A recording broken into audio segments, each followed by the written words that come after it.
Alaikum, starting with the name of Allah, who is the most gracious and the most merciful. My name is Nadia Jabi and today we'll discuss the topic blood and nerve supply to the periodontium. First of all, we discuss the introduction. Hayashi was the first scientist who identified and described the complex architecture of the periodontal blood supply. Hayashi वो first scientist था जिसने periodontal blood supply के complex structure को identify किया और जिसने इसकी वो फर्स्ट साइंटिस्ट था जिसने टूथ डेवलपमेंट के दौरान वेस्कुलर सप्लाई को स्टडी किया। उसके बाद है कि जो पेरिडोंटल लिगामेंट है उसमें जो है फाइब्रस टिश्यू ज़्यादा होते हैं, लेकिन फिर भी उसमें जो है वेस्कुलर सप्लाई ज़्यादा है। लेकिन बाकी बॉडी पार्ट्स में अगर देखा जाए जहाँ पे फाइब्रस टिश्यू ज़्यादा पाए जाते हैं तो वहाँ पे क्या होता है कि वेस्कुलर एलिमेंट्स कम होते हैं। Common carotid arteries, common carotid artery, left common carotid artery and right common carotid artery, ये दो जो कॉमन कैरोटिड आर्टरी है ये दो डिवाइड होती है, राइट एंड लेफ्ट। आगे जो राइट है वो दो में डिवाइड है, external carotid artery and internal carotid artery. Next है ब्लड सप्लाई ऑफ पेरिडोंशियम। ये पेरिडोंशियम के डायग्राम है, आप देख रहे हैं कि कौन कौन सी आर्टरीज हैं। Interseptal artery, dental artery, inferior alveolar artery. Blood supply of maxilla, जो मैक्सिला है अपर जा वहाँ पे ब्लड जो सप्लाई होता है वो कौन सी आर्टरीज के जरिए होता है। Interior and superior alveolar arteries, उसके बाद greater palatine arteries and infraorbital artery. Next है ब्लड सप्लाई ऑफ मैंडिबुलर, जो लोअर जा है उसमें जो है ब्लड सप्लाई कौन सी आर्टरीज के जरिए जाता है। Inferior alveolar artery and its branches, इसकी कौन कौन सी branches, buccal, facial, mental and sublingual. Next है branches of maxillary arteries and common carotid artery. Blood supply to gingiva, branches of artery reaches to gingiva from three sides, जो arteries की branches हैं वो gingiva में पहुंचती हैं तीन sides के जरिए। कौन कौन सी, interdental septa, the periodontal ligament and the oral mucosa. Blood supply to gingiva, blood supply to the vestibular gingiva is mainly through the supraperiosteal vessels. Vestibular gingiva जो है उसमें से supraperiosteal vessels के जरिए blood supply होता है। Next है pregingiva, supraperiosteal periodontal ligament and alveolar bone. Blood supply to the periodontal ligament.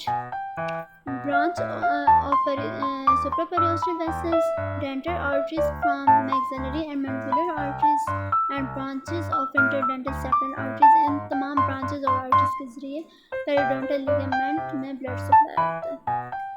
अब जो arteries और vessels, arterial vessels होती हैं वो bones से पास होते हुए bones से लेके वॉल्कमैन कैनाल से पास होते हुए एल्वियोलर प्लेट में जाती हैं और एल्वियोलर प्लेट से वो पेरिडोंटल लिगामेंट में इंटर होती हैं। पेरिडोंटल लिगामेंट में इंटर होने के बाद ये रूट सरफेस पे एक कैपिलरी प्लेक्सिस बनाती हैं और बोन सरफेस के साथ ही पोस्ट कैपिलरी वेनस प्लेक्स बनाती हैं बोन मैरो में दोबारा इंटर होने से पहले।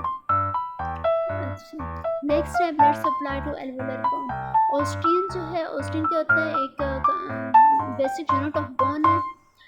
हर ऑस्टियन के अंदर एक हेवर्शियन कैनाल होती है। हर हेवर्शियन कैनाल के अंदर कैपिलरी होती है। अब ये जो हेवर्शियन कैनाल्स होती है ये वॉल्कमैन कैनाल के साथ जुड़ी हुई होती हैं जिसमें बहुत सारे ब्लड वेसल्स होते हैं। अब ये जो सारे ब्लड वेसल्स और कैनाल्स हैं ये मिल के एक रिच वेस्कुलर नेटवर्क बनाती हैं कॉम्पैक्ट बोन के जरिए। नेक्स्ट है clinical concentration, effect of inflammation on vascular supply. जो इन्फ्लेमेशन का इफेक्ट है वो क्या है कि वेजोडाइलेशन के साथ इन्फ्लेमेशन स्टार्ट होती है। इन्फ्लेमेशन के वेजोडाइलेशन की वजह से सर्कुलेशन इंक्रीज होती है और अफेक्टेड एरिया में ब्लड बहुत ज़्यादा हो जाता है। ब्लड ज़्यादा होने की वजह से वेस्कुलर परमेबिलिटी इंक्रीज होती है जिसकी वजह से सर्कुलेशन कम हो जाती है, सर्कुलेशन कम होती है और जो सेल है वो सराउंडिंग टिश्यू में लीक हो जाता है जिसकी वजह से डिस्ट्रक्शन हो जाती है। Effect of smoking on gingival microvasculature, gingiva में जो है सिगरेट या स्मोकर का क्या है, जो लोग स्मोकिंग करते हैं उनके जो है ब्लड वेसल की डेंसिटी और ब्लड वेसल ल्यूमन एरिया जो होते हैं वो इंक्रीज होता है as compared to non smoker के अंदर।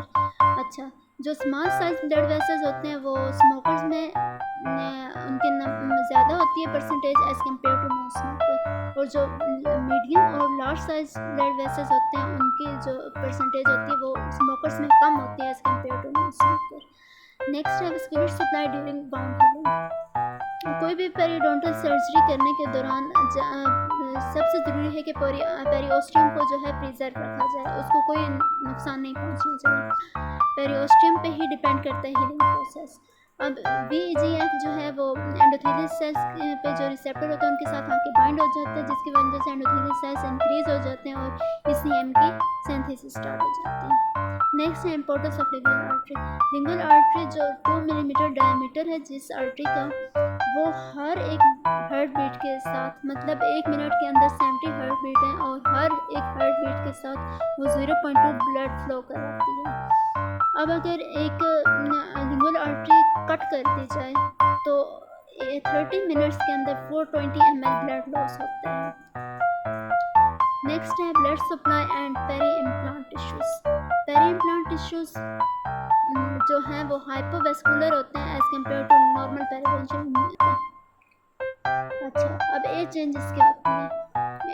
एज चेंजेस के साथ साथ इस पर कौन से इफेक्ट होते हैं? जो जंजाइवल वेसल्स होते हैं वो इंक्रीज हो जाते हैं। डिफरेंट एज ग्रुप्स के साथ ब्लड फ्लो और RBC वेलोसिटी जो है वो डिफरेंट होती है। जो BP है वो इंक्रीज होता है एज के साथ, और जो ज़्यादा बूढ़े लोग होते हैं उनमें ऑक्सीजन सेचुरेशन कम होता है। नेक्स्ट है कंक्लूजन।